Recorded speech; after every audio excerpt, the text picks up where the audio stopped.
shadows fall on broken ground, silent cries without a sound. Sounds like a normal song, right? There's bass, guitar, drums, and vocals. But if you listen a little longer and dig a little deeper, something feels off. The band behind this track is called the Velvet Sundown. They appeared out of nowhere in June and released 2 full albums on Spotify. Within weeks, they hit over 1 million monthly listeners. However, they have no social media presence, there's no tour dates, and no interviews. So rumors started, and it turned out they're not a real band. The artwork, the photos, the lyrics, and all of the music was generated using AI. Now, there's already a ton of discussion out there about the ethics and impact that this might have on the music industry. But beyond that debate lies something even more important: how this affects our inner world, our ability to feel, to create, and to connect. Which brings us to the real question. When music and art are entirely AI generated, is something deeper being lost in the process? What happens when art is no longer a reflection of human emotion, but a product of algorithms? When we can't tell whether what moves us was made with intention or just generated by code. What does this mean for creativity, for connection, for consciousness? Well, that's what we're going to explore in this video. But first, namaste. I'm Trill. I'm a conscious creator and a high-vibe singer-songwriter. If you're new here, welcome. So here's the scoop. The Velvet Sundown's music falls into the ambient psychedelic rock category. The mixes have a late 1960s, early 1970s feel. The production is smooth. Maybe too smooth, but we'll get to that. Some people genuinely enjoy it, maybe because it's familiar, like a watered-down Pink Floyd. The songs aren't bad, but nothing really stands out. There's no innovative lyrics or musicality. No emotional peaks and valleys, which actually makes them perfect for Spotify's vibe playlists, where every track seems to blend into the next. Now, to me, there wasn't a lot of tension and release in the songs. And most importantly, I wasn't moved. Listening to the band reminded me of a scene from The Fly, where Jeff Goldblum teleported a piece of meat from one device to the other. Then he had Gina Davis eat it. After 2 chews, she spit it out. She said it tasted synthetic. Not necessarily bad, but strange. Now contrast the Velvet Sundown with bands like Cage the Elephant, or artists like Trevor Hall. When you hear a real voice behind a lyric, and when you can feel that a guitar was played by a person with something to say, it feels different. You know, my mixer and I used to joke about the production on Cage the Elephant's Take Me Down. The guitars were recorded in a state-of-the-art studio with top gear. But then, when they were mixing it, they were intentionally roughed up to sound dirty and gritty, like they were tracked inside a garage.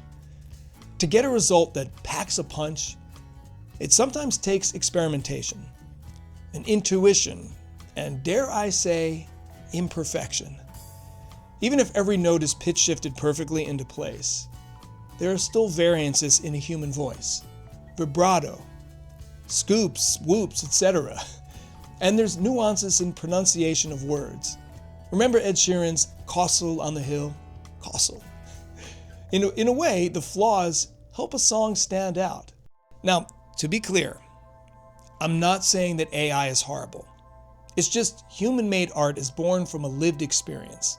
It's a reflection of a soul in process, shaped by an artist's joys and wounds, their search for identity and meaning.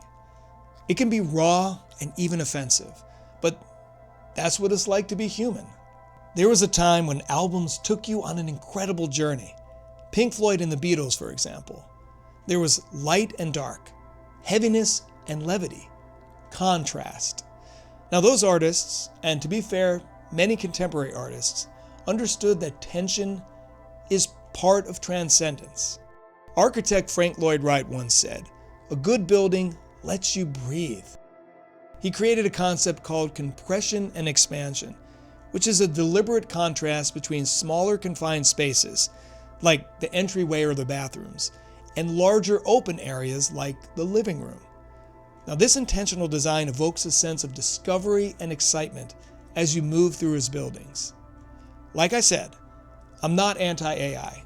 I think when used with awareness, it can be incredible. It can help us brainstorm, arrange, and visualize. But we need to recognize that it doesn't have intent or perspective. It doesn't know why a lyric hurts or why a melody heals. And when you outsource the entire songwriting process, from inspiration to the final product, it's not a collaboration. It's a substitution. That's where it gets dangerous. For the artist, it becomes easy to let AI take the wheel. And for the audience, we get flooded with content that sounds good but says very little. We become less mindful of context and meaning. AI has been exceptional at filling in digital gaps. For example, if you have a Samsung phone and take a photo of the moon, it will look amazing and detailed. But that's not what your phone camera actually sees. It's what the AI algorithm assumed you wanted to see. It fills it in and enhances it, but only because the AI program is designed to do that. Now apply that to music. You hum a melody or jot down a lyric, feed Suno a prompt, then hit enter. A few seconds later, you've got a whole song that sounds real-ish. But how much of it came from you? How much is human expression? If you're a passenger aboard a spaceship that breaks the Earth's orbit for 1 minute, then returns to Earth, does that make you an astronaut? If you generate music in 10 seconds, are you a musician? Let's zoom out even further. From a consciousness perspective, this was never a tech issue.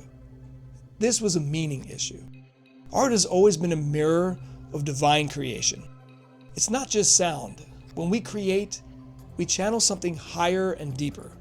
It could be from our higher self, from an energy or an entity drifting across the ether, or from deep within our soul.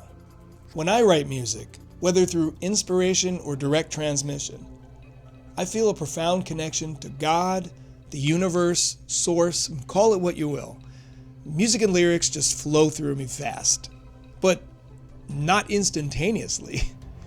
Now, personally, I enjoy the creative process. Not just the initial spark, but honing and shaping an idea, then putting the final touches on it. Like when a screenwriter wordsmiths a screenplay, or when a painter adds those last few colors to a painting. That's what makes real art so powerful. It doesn't just entertain, it transcends. It conveys a human truth. Is it okay to love art that has no context or intent? Sure, why not? But if you forget how to feel the difference, then maybe that's a cause for concern. Because if the context is completely fabricated, if it didn't come from someone's lived experience, their joy or their heartbreak, then what exactly are we resonating with? The arrival of AI stars is inevitable. Pretty soon we're going to see fully AI-generated artists who do interviews, who perform as deep-fake avatars, and rack up billions of plays. And it's possible that most people won't even realize it. What happens, though, when we start to normalize art without soul? Will we start to favor polish over presence and slowly drift away from art that challenges us or comforts us? For creators, that's a real problem. Why dig deep or take emotional risks when you can generate something that sounds good in seconds? For listeners, it blurs our emotional compass. We begin reacting to aesthetics rather than to truth. And little by little, we stop asking, where did this come from? Is there a real story behind it? Eventually, it all starts to sound the same. And that's not just a creative issue, that's a consciousness issue.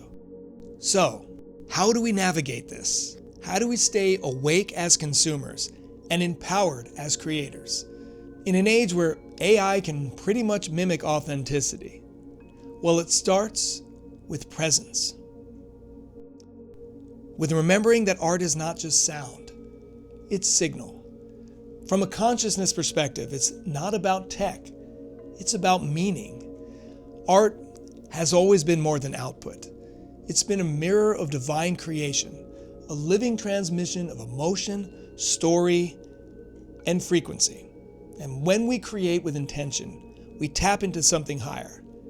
When we consume art consciously, we can feel when something was made with presence and when it was made to simulate presence. At least I believe that's the case. Some say AI is just another vessel for collective energy. And maybe it is, sometimes. But let's not ignore what's happening here. Corporations are monetizing emotional resonance without fair compensation to the humans whose work it was trained on. Is the energy being stolen? I think so, because they're not celebrating the collective. They're profiting from it while cutting the human out. So here's the invitation. Whether you're an artist, a listener, or just someone who values depth, practice discernment. Pause before you playlist. Feel before you follow. Now, I always ask, can I feel a human in this? Is there real pain and perspective? Because the soul leaves fingerprints. And when you're present enough to look for them, and you can feel the difference. To my fellow artists out there, keep creating no matter what. Use AI as a tool if you want, but stay anchored in your voice and your truth. The world needs what only you can bring, now more than ever.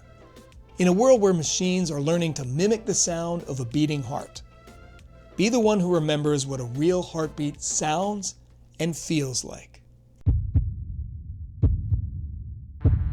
So now, I'd love to know what you think. Are you a fan of AI music, AI art? AI is a collaborative tool. And what do you think of AI taking charge of all of the creative process? Let me know in the comments. As always, thank you so much for listening. Until next time, namaste.